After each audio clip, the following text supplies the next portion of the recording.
Fanompoam-pivavahana ho an'Andriamanitra eto amin'ny radio vaovao mahasoa.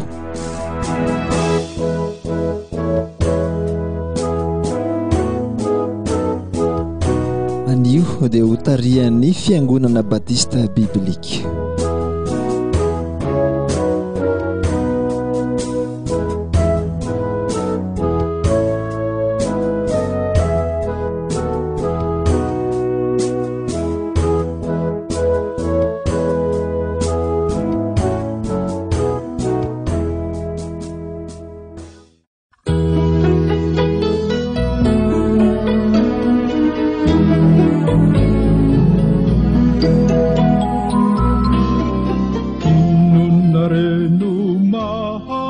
Miderahany Jehova fa tsara izy. Miderahany Jehova fa tsara izy. Miderahany Jehova fa tsara izy. Miderahany Jehova fa tsara izy. Miderahany Jehova fa tsara izy. Miderahany Jehova fa tsara izy. Fanompoam-pivavahana atolotry ny fiangonana Batista Biblika.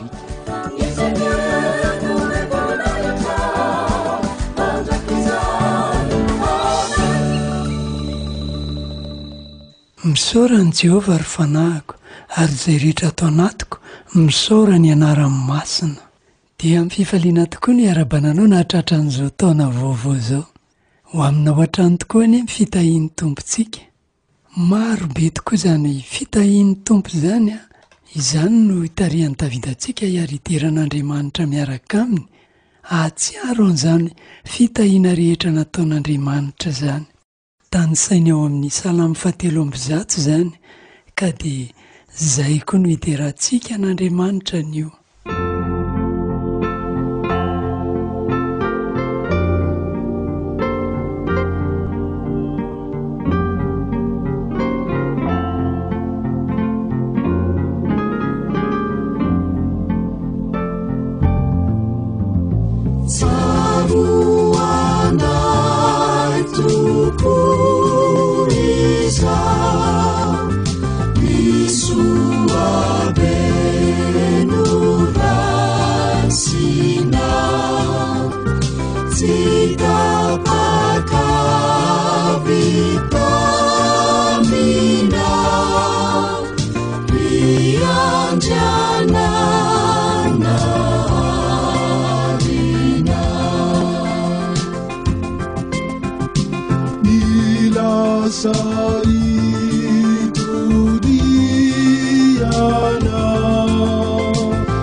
Salamo fahatelo amin'ny zato nataony Davida.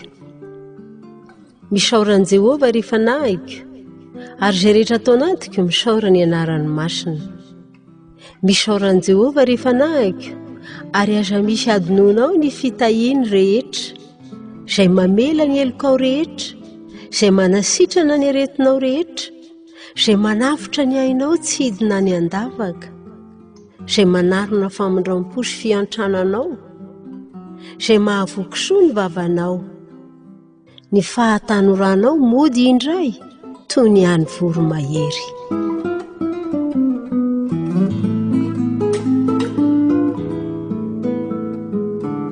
Sotranao indrindra sy Andriamanitra renay ny amin'ny zavatra rehetra izay nasehonao teo amin'ny fiainanay. Misaotra Andriamanitra fa ianao ilay Andriamanitra be fitiavana na mindra fo, ary nanome anay Andriamanitra ny fanasitranana tao anatin'ny zavatra maro samihafa izay nentina ampitaintainanay, nentina nahirana ny sainay. Sotranao indrindra koa fa ianao no manome ny fitahiana Andriamanitra renay, ary dia ny voninahitra ho anao ririhany amin'ny anaran'i Jesosy Kristy. Amen.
Jehovah manao fahamarinana sy fitsarana amin'izay rehetra mipahoriana.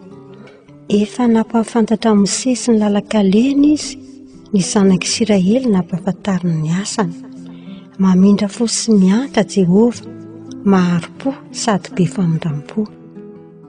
Tsy mandahateny mandrakariva izy na mitahiry fahatezerana mandrakizay. Tsy mba manao amintsika araka ny fahotantsika izy, na mamaly antsika araka ny helontsika.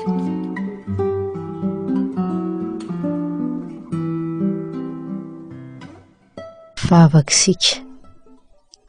Sotranao Andriamanitro fa mijery ny fahorinay ianao, ary tsy mba manao anay araka ny elokay fa mamindra fo aminay mandrakariva. Ianao no deranay sy isaoranay. Amen.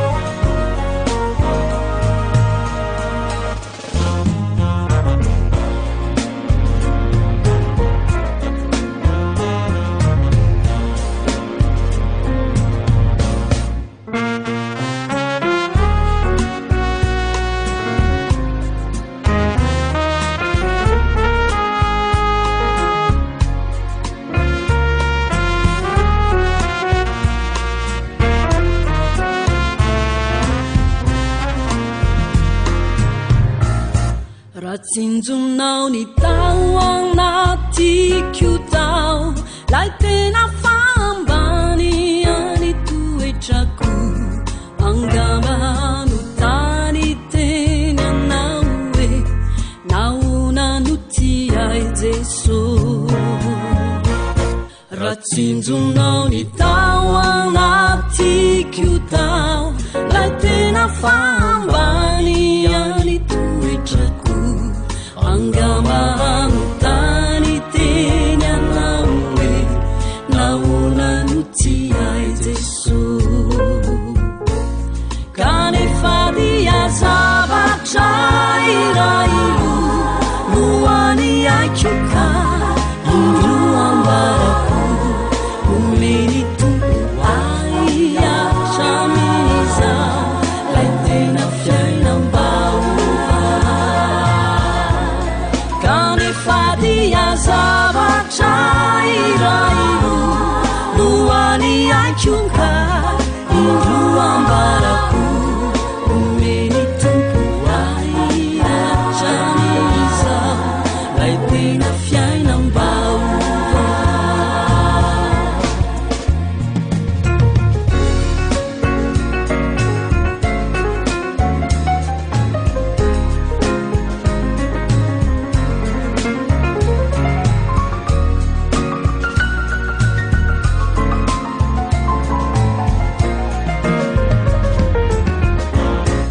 Ratsinjonao ny tao anaty tao, lay tena fambany any toetrako, angamba ano tany teny anao hoe naona no tiay Jesosy. Ratsinjonao ny tao anaty tao, lay tena fambany any toetrako, angamba ano tany teny anao hoe naona no tiay Jesosy. Kanefa dia zavatra irairo no any aiko ka indro ambarako, omeny tompo ay hatramizao lay tena fiainam-baova. Kanefa dia zavatra irairo no any aiko ka indro ambarako, omeny tompo ay hatramizao lay tena fiainam-baova, lay tena fiainam-baova, lay tena fiainam-baova, lay tena fiainam-baova.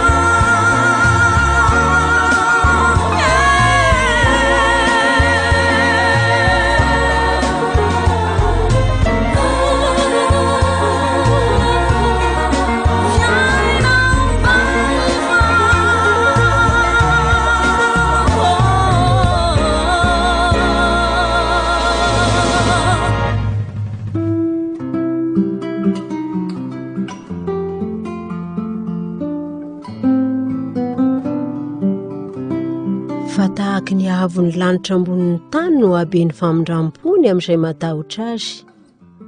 Tahaka ny alavitry ny atsinanana amin'ny andrefana no alavitra ny anesorany ny fahotantsika amintsika tahaka ny fiantrany rainy zanany ny fiantrany Jehova izay matahotra azy fa izy mahalala ny toetsika ka mahatsiaro fa vovoka isika.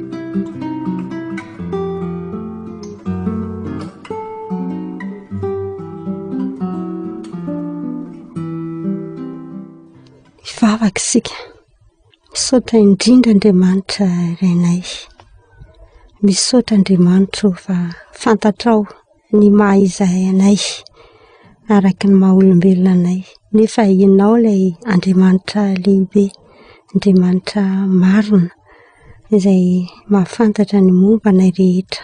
Fantatrao fa vovoka tokoa izay Andriamanitra kanefa dia namondranao fo ary anisan'izay nomenao Andriamanitra fifaliana sy fiadanana noho ny alehibe ny fitiavanao anay tamin'ny alalan'i Jesosy Kristy zanakao. Dia misaotranao izay amin'ny anarany. Amen.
tahaka ny ahitra ny androny zanak'olombelona, tahaka ny vonjavatra ny an-tsano famoniny, satria tsofony rivotra izy ka lasa ary tsy malala azy intsony ny fitoerany.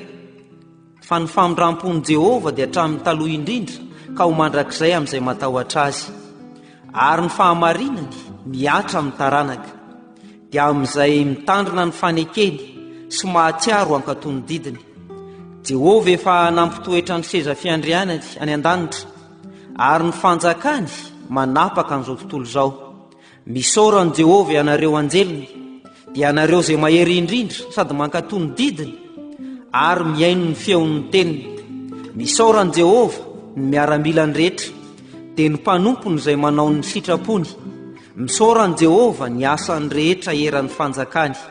Misaorany Jehova ry fanaiko.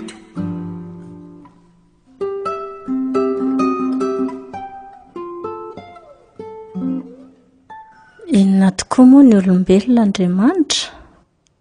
Ahitra ihany. Tsy misy aharitra eto an-tany eto fa mandalo avokoa. Kanefa Andriamanitra, ny famindramponao dia hatramin'ny taloha indrindra ka ho mandrakizay amin'izay matahotra anao, ary ny fahamarinanao dia hampiarinao hatramin'ny taranak'izay mankatoa anao, sy tena mitandrina ny fanekenao. Misaotra Tompo noho ny alehibe ny fitiavanao. Amin'ny anaran'i Kristy Tompo.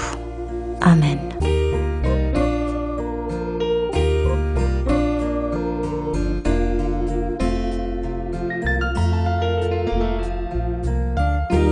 Say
ny andininy voalohany hoe nataony Davida: misaorany Jehovah ry fanahiko, ary izay rehetra atao anatiko misaora ny anarany masina.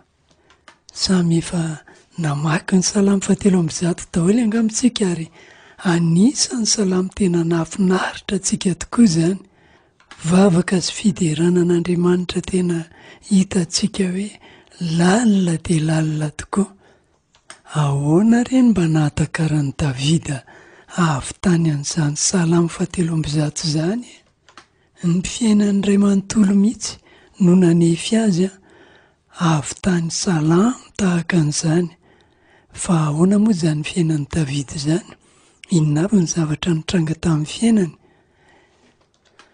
Mbola tovolahy kely Davida dia niandry ny asany, niandry ny ondry ny rainy.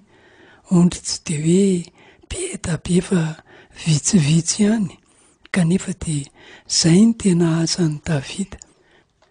Mpiandry ondry izany moa tamin'izany fotoana izany dia karazan'olona ohatran'ny hoe natao tsinotsinona, tsy dia nisy vidiny loatra. Ary na dia ny rain'i Davida sy ny fianakaviana aza dia nanao tsinotsinona azy. Ka raha tonga tao amin'ny Jese rain'i Davida Samuela mba hanositra ny zanaky Jese ray ho mpanjaka, dia tsy mba naseho teo anoloany akory Davida, fa hoe mpiandry ondry any an-tsaha tsy dia misy ilana azy loatra. Samuela nefa dia tena nitaky ny angalana azy, ary rehefa tonga teo izy dia izy no nosorany Samuela ho mpanjakany Israely isoloan'ny Saoly. Natao tao amin'ny afina ihany izany fa tsy mbola tena nampahafantarina ny fokon'ny Israely rehetra.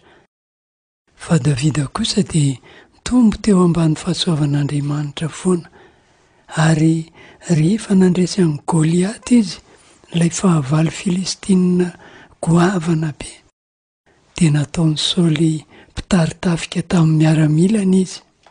Fa ombiazana foana nanatanterahany Davida an'izany, ka nahatonga ny Saoly ho nialona azy tokoa, ary teo no nanomboka nanenjehan'ny Saoly azy, ny fofony ainy hamono azy, ka dia lasa nitsaoka Davida, ary nenjehan'ny Saoly foana ho vonoina. Faoriana lalina tokoa no nahazo an'i Davida tamin'izany teo am-bavahoana amin'ny fahafatesana. Fa misy fotoana ary mpiady mahery 3,000 voafantina tamin'ny Israely no nentin'ny Saoly hanenjika an'i Davida mono azy. Andriamanitra foana nefa no niaro an'i Davida ary nomba azy tamina lehany rehetra. Ka rehefa maty Saoly dia Davida no lasa mpanjaka tokoa, ary izy nanjaka tamin'ny Israely rehetra. Teo no nanomboka ny roborobo amin'ny fanjakan'ny Israely, ary nihitatra tokoa ny sisy taniny, tonga hatrany amin'ny faritra rehetra izay fa nambaran'Andriamanitra fa omena ny zanak'Israely tamin'izy niala tany Ekipta. Lasa mpanjaka Davida, ary lasa tena niadana tokoa teo amin'ny fanjakany. Resiny daholo ny fahavalony manodidina azy, ka lasa nanompo azy ary nandohetra, ary lasa nanan-karembe mihitsy Davida tamin'izany sy mifanjakan'ny Israely. Tao anatin'izany fiadanam-behan'i Davida izany nefa no ahitantsika koa fa nijangajanga tamin'ny Batseby Davida, izay vadiny Oria, mpiady mahery ny Davida anankiray, ary dia fanampin'izany dia novonoiny Oria vadin'i Batseba, ka nalay mivady Batseba. Ary ireo tandapany tao andapa dia nasainy niarany tsikombakomba taminy tamin'izany asa ratsy nataon'i Davida izany. Teto ny tena nahafantaran'i Davida an'izany hoe famindrampon'Andriamanitra ny amin'ny olony matahotra azy izany, satria na dia izany heloka mahatsiraviny izany ary nataon'i Davida, dia navelan'Andriamanitra ny elony, ary izany no nahatonga azy nanao salamo maromaro, izay sady fifonana ny fankasitrahana an'Andriamanitra noho izany famelany heloka izany. Tsy nisy zavatra nataon'i Davida mba hoe nahazoany famelan-keloka, fa tena hoe famindrampon'Andriamanitra taminy, satria olona efa nividian'Andriamanitra izy ho azy. dia toy izany koa isika raha miaina an'izao fahasoavana lehibe izao dia ny azahoantsika miaraka amin'Andriamanitra izany. Araka ny Efesianina 4:9 manao hoe fa fahasoavana no namonjena anareo amin'ny finoana, ary tsy avy aminareo izany fa fanomezana avy amin'Andriamanitra. Andriamanitra tokoa no nahatanteraka ny famonjena antsika, famelan-keloka antsika. Izy no nanome ny zanany lahatokana Jesosy Kristy ho faty teo amin'ny hazo fijaliana mba hamonjy antsika. Vovonjy tokoa isika raha mino an'izany asa-pamonjena nataony izany.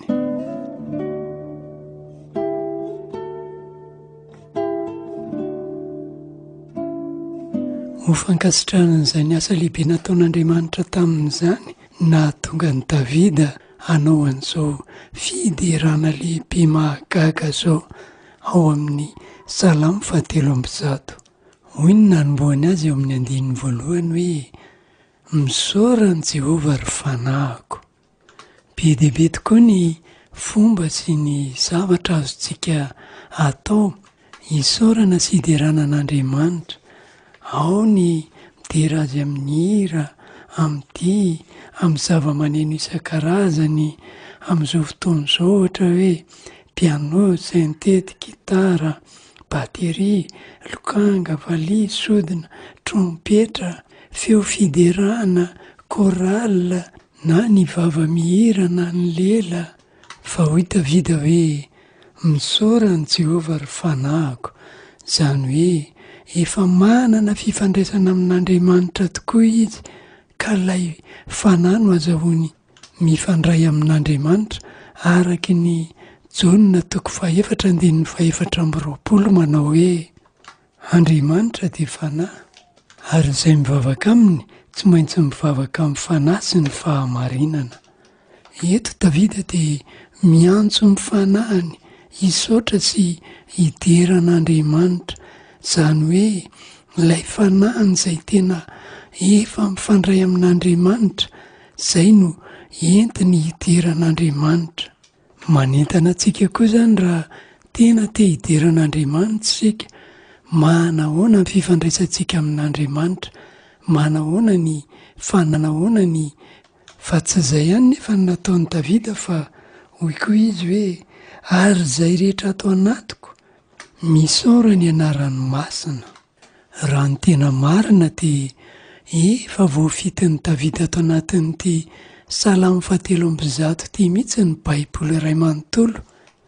Hoy mantsy ny fotom-pinoan'ny Israely ao amin'ny Deutéronomie 5:5 hoe ary tiavan'i Jehovah Andriamanitra ao amin'ny fonao rehetra sy ny fanahinao rehetra ary ny herinao rehetra.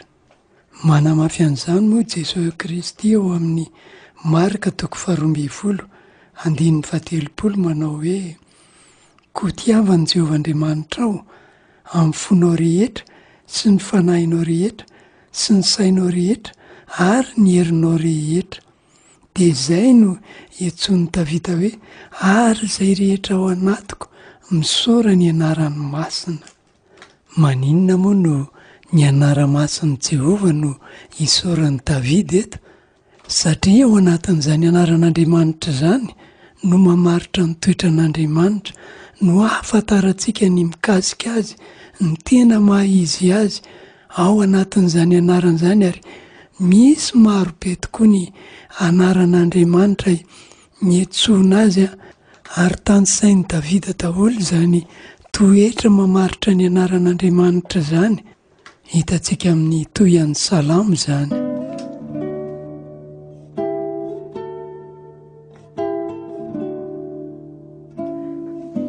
Fa ny hitantsika tany sain'i Davida voalohany aloha dia ireo asan'Andriamanitra rehetra izay nitahiny azy. Misaora ny Jehovah ry fanahiko, ary aza misy adinonao ny fitahiny rehetra. Ary ny fanombohan'izany fitahiny izany dia araka ny efa nambarantsika dia ny hoe izay mamela ny helokao rehetra. Voafitina ao anatin'izany ny tena fitahiana rehetra, satria izay famelana ny heloko izay ny tena zava-dehibe indrindra amin'ny Davida aloha ary amin'ny olona rehetra mihitsy na ho amiko na ho aminao satria ny elontsika io no manasaraka antsika amin'Andriamanitra tsy azahoantsika mifandray aminy ary rehefa voavela zany eloko izany dia izay no azahoantsika mifandray amin'Andriamanitra, azahoantsika mandray ny fitahiany rehetra, azahoantsika midera azy. Izany famelan-keloko izany dia ao amin'i Jesosy Kristy no azahoantsika an'izany araka ny Efesianina 1:7 manao hoe izy izany hoe Jesosy Kristy izany no ananantsika fanavotana amin'ny rany dia ny famelana ny fahadisoantsika araka ny haren'ny fahasoavany. Azontsika io famelan-keloko io rehefa manaiky amin'ny fisoloana nataon'i Jesosy Kristy atsika teo amin'ny hazo fijaliantsika. Rehefa mino isika fa izy no nitondra ny sahaza rehetra tokony hiatra amintsika tamin'ny namonoana azy teo amin'ny hazo fijaliana, dia izay no hanamarinan'Andriamanitra atsika. Ary dia marina eo anatrehany tokoa tsika rehefa manaiky an'izay. Raha mbola mieritreritra ianao hoe misy asa hafa tokony ataonao mba hafa-keloko anao ary mba hanamarinana anao, dia izay ilay atao hoe tsy finoana, tsy manaiky an'izay fisoloana nataon'i Jesosy Kristy izay zany ianao, fa mbola manana avonavona ilazanao hoe tsy ampy mihitsy ny asa nataon'i Jesosy Kristy fa izaho mbola mahavita tsaratsara noho izy hanamarinako ny tenako sy hafa-keloka. Fanomezana avy amin'Andriamanitra nge zany namonjenanao afaka amin'ny eloko izany, ary izay mihitsy ilay tena tsapany Davida hoe tena tsara ilay Andriamanitra, ary izay mihitsy no hitanisany an'izay toetra n'Andriamanitra tena tsara izay ao aorianan'izay.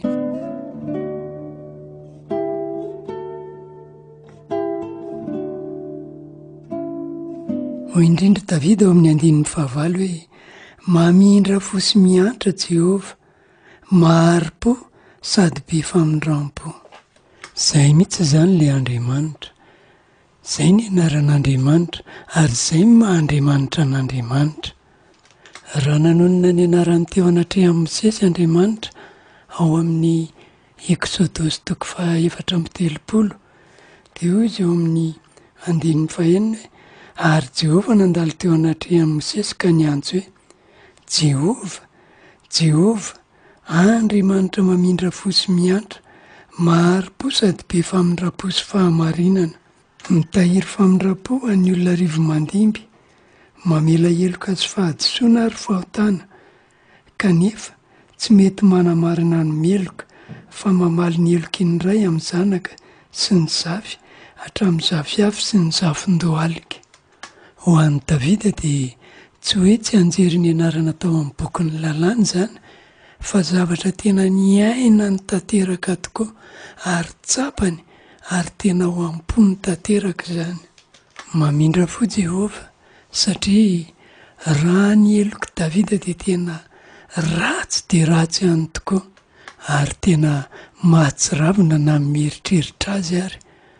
Vadin'olona ny nalainy ary tsy hoe vadin'iza fa namany ihany, miara-mila mpiadiny mahery izay nalefany ny atafika, izay ny nalainy ary mba azahoany an'io vadiny io dia novonoiny Oria ilay tompombady, ary ny tandapa rehetra teo moa dia nasainy niaran-tsikombakomba taminy nanafina n'izany eloka nataony izany.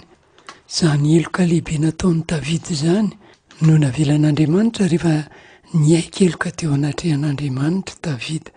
Hitantsika eo amin'ny Samoela 2:12 izany 7:12. Ary io natana tamin'i Davida, Jehova efa nanaisotra ny elokao ka tsy ho faty ianao.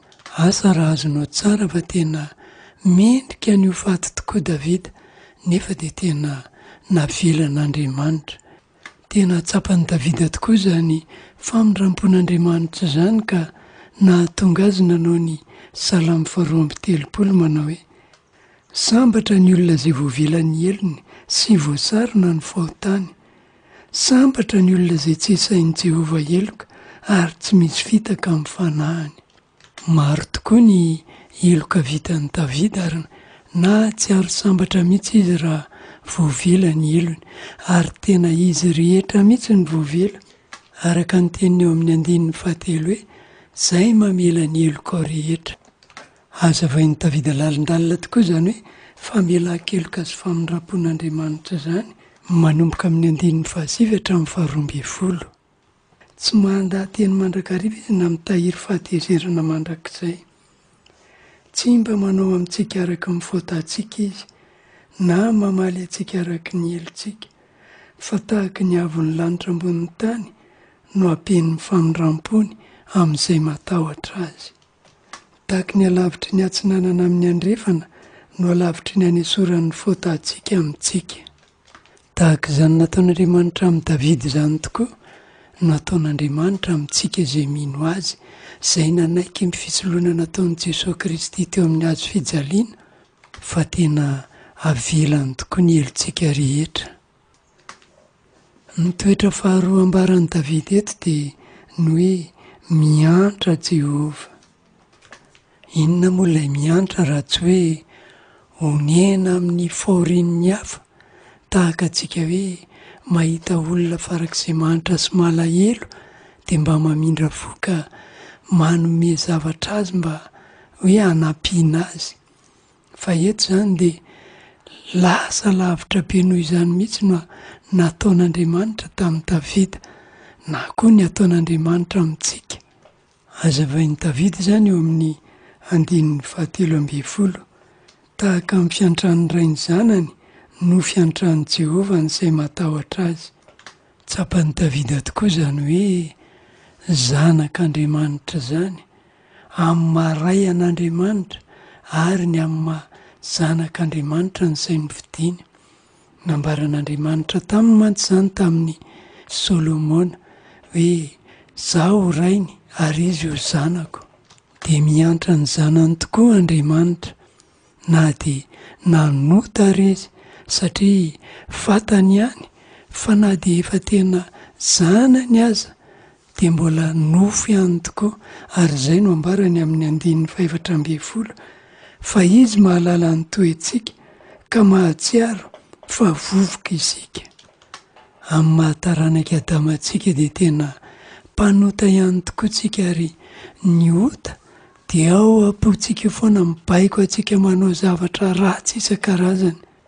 Rehefa nandray an'i Jesosy Kristy ao anatintsika dia ny fanahin'Andriamanitra indray izay no mibaiko antsika amin'ny zavatra ataontsika, kanefany ilay nofontsika dia mbola manohatra an'izay ary mbola ahavitatsika zavatra ratsy izany. Tena azontsika raisina ohatra mihitsy ny fiainan'i Davida. Efa nividian'Andriamanitra izy ho zanany, efa novonjena izy, kanefa dia mbola mahavita zavatra mahatsiraviny ihany amin'ny manofo azy. Dia izay no ambarany eto amin'ny 4:12, fa izy mahalala ny toetsika ka mahatsiaro fa vovoka isika.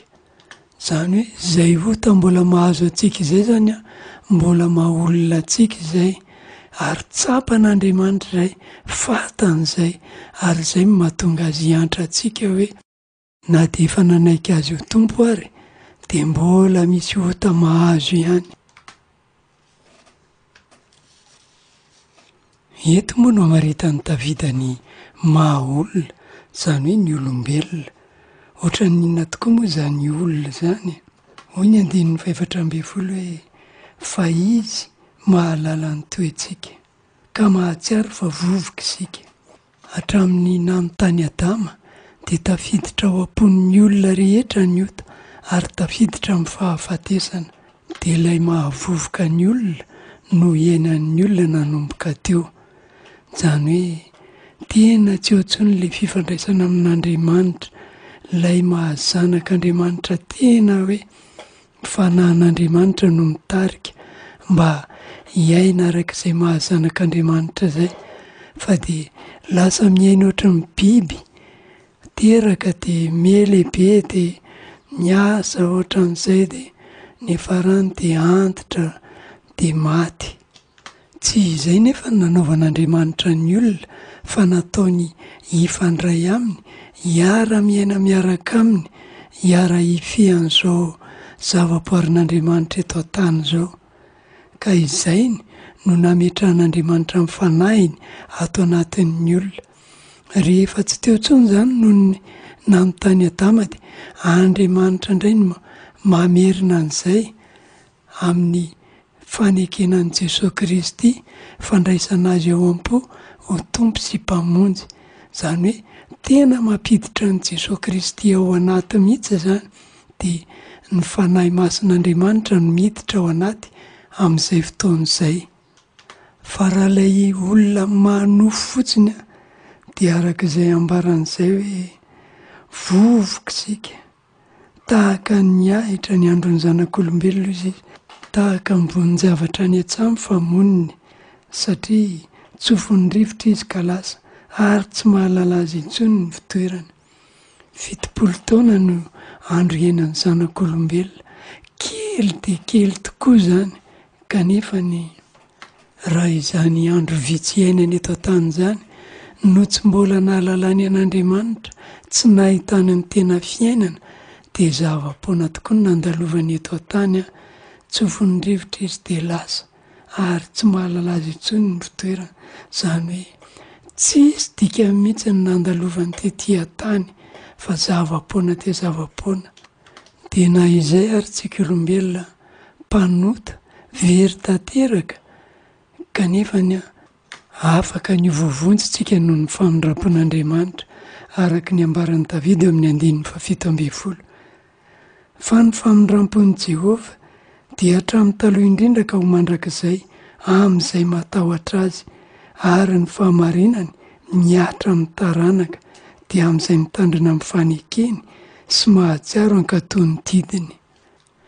Izay famindram-pon'i Jehovah nanamarinany antsika izay, na melany heloka antsika izay tsy nanisan'ny otantsika, fa tena namonjeny antsika ho afaka amin'ny otantsika sy ny sazy mifaotantsika, dia ambaran'i Davidy hoe hatramin'ny taloha indrindra ka ho mandrakizay amin'izay matahotra azy. Fitenenana ato amin'ny testamenta taloha moa ilay hoe matahotra azy, entina hanambaranany hoe tena finoanan'Andriamanitra, satria raha tena mahafantatra an'Andriamanitra, raha tena mino ny fisiny, raha tena mino ny maha izy azy, dia tsy maintsy matahotra eo anoloany, satria mahafantatra tsara mihitsy fa hoe izy no Andriamanitra tsy toa, izy nahary ny zavatra rehetra, izy nahary anao, ary izy no Andriamanitra amin'ny fiain-javatra rehetra, tokony ho tompo ny zavatra rehetra, ary indrindra tokony ho tompo ny fiainantsika, tokony hitarika amin'ny fiainantsika. Kanefa raha mandaha an'izay tsika, raha manohatra an'izay tsika, dia tena hoe ilay Andriamanitra tsy toa, ilay lehibe indrindra no toherintsika, tsy hapetratsika amin'ny toerany, fa ataontsika tsinotsinona, dia eo tsika ilay hoe lasa mpanohatra azy, lasa mpanota tanteraka, ary tsy mety manaiky an'izay famindram-pony izay hoe fitiavany hamelany helontsika izay hoe fiantrany antsika izay, satria efa tanterany tokoa izany, efa nanao ny zavatra rehetra mihitsy Andriamanitra mba hamonjena antsika, hanafahana antsika amin'ny otantsika, dia izy mihitsy ny tonga tetỳ an-tany tamin'ny alalan'i Jesosy Kristy mba hamonjy antsika, hanafaka antsika amin'ny helontsika, amin'ny otantsika izay mitoetra ao am-pontsika io, mba hametrahan'ny fanahiny atao am-pontsika, ary mba hiaina antsika sambatra indray amin'ny fiarahana aminy, hifaly aminy mandrakizay. Japanao ve izany fitiavan'Andriamanitra anao izany? Ny famindram-pony aminao, ny fiantrany anao, ny fahafantarany fa olon-kandalo ihany ianao eto, kanefa ny meny fotoana mba hahalala azy, hahafantatra azy, ino azy, mba ho voavonjy, mba hanana fiainana miao anatin'ny fahasambarana sy fifaliana tanteraka amin'ny fiarahana aminy, fa tsy eo ambanin'ny ziogan'ny ota eo amban'ny fahoriana ampijalian'ilay ota ampijalian'ireo fanahy ratsy ka tsy mahalala akory an'izany hoe fiaina tsambatra zany fa tena tsy mahalala fa-tsy ny anao ratsy ary tsy mahafantatra zany hoe tena fifaliana. Andriamanitra tena tia anao tokoa Andriamanitra ary izay no nahatongavany tety mba hamonjy anao, hanafaka anao amin'izany ziokan'ny ota zany, hamela ny eloko rehetra ka hanamarina anao ho tonga olo marina, afaka mifandray aminy, afaka midera azy, afaka manao fisaorana azy, fankasitrahana azy fa tena tsara tokoa ny fiainana miaraka aminy tahaka ny natsapany Davida an'izany. Tonga dia tia tany tamin'ny alalan'i Jesosy Kristy tokoa izy ka ekeo ary izy mba hitondra ny fiainanao indray manomboka izao, ekeo ary izy mba ny fanahin'ny masina indray no hitarika anao ka hanananao fanahy mifandray aminy ary azahoanao midera azy, azahoanao tena manaiky ny sitrapony, mandeha araky ny sitrapony rehetra, ho afaka amin'ny ratsy fa tena hanao ny tsara. Ekeo izy mba hahatonga anao aka tahaka ny Jesosy Kristy tsy kelikely ka ho tonga amin'ny fahatanterahana, olona tena farak'izay tsara araky ny nanaovan'Andriamanitra antsika amin'ny fiverenan'i Jesosy Kristy. Amin'izao fiainana eto tany izao nefa ianao raha manaiky an'izany dia afaka tena hiaina an'izany fahasambarana izany, afaka tena hiaina amin'izany fahazavana izany tahaka ny Davida, ahatsapa tokoa fa tsara Andriamanitra, tsara tena tsara ary tena mendrika deraina, mendrika hisaorana ka afaka midera azy koa no tahaka ny nataon'i Davida, afaka midera azy ny ao anatinao rehetra, amin'ny herinao rehetra, amin'ny fanahinao rehetra, amin'ny sainao rehetra, amin'ny fonao rehetra mba hidera azy arak'izay ankasitrahany ka afaka nambara ny fiderana azy araky ny 2:20 hoe misaorany Jehovah ny asan'ny rehetra era amin'ny fanjakany, misaorany Jehovah ry fanahiko. Halleluia, amen.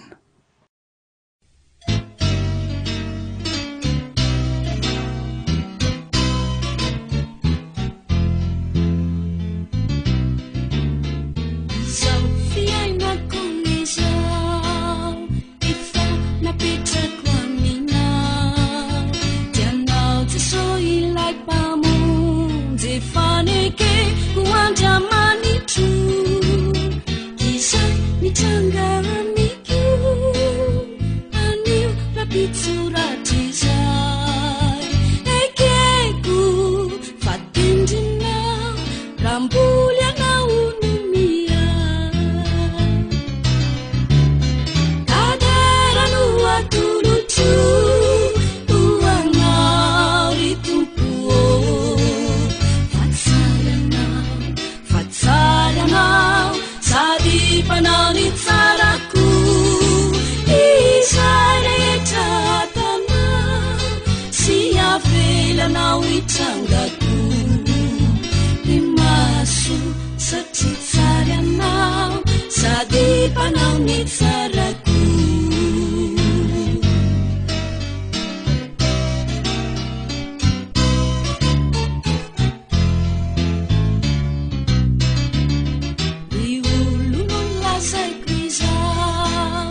panao ny tsarako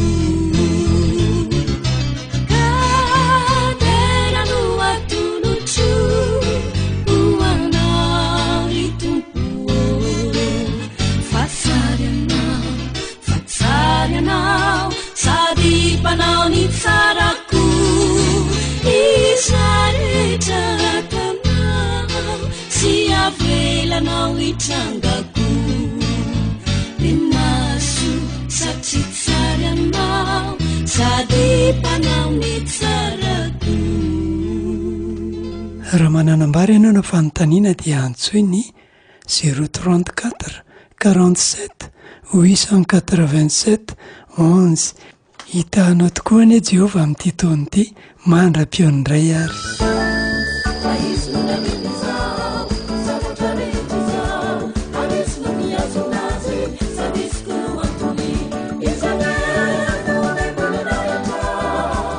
Miderahan Jehova fa tsara izy. Miderahan Jehova fa tsara izy. Miderahan Jehova fa tsara izy. Miderahan Jehova fa tsara izy. Miderahan Jehova fa tsara izy. Miderahan Jehova fa tsara izy. Miderahan Jehova fa tsara izy. Farany eto ny fanompoam-pivavahana natolotry ny fiangonana batista biblika eto Madagasikara.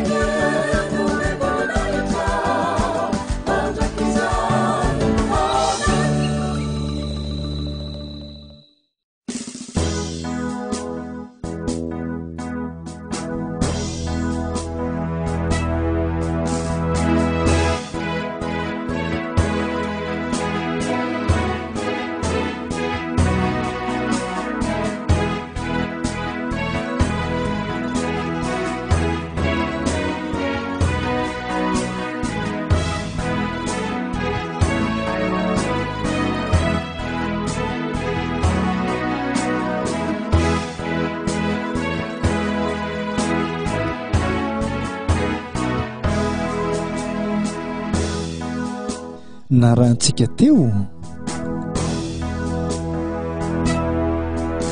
fanampivavahana ho an'Andriamanitra eto amin'ny radio Vaovao Masoa. Androany dia nentin'ny fiangonana batista biblika.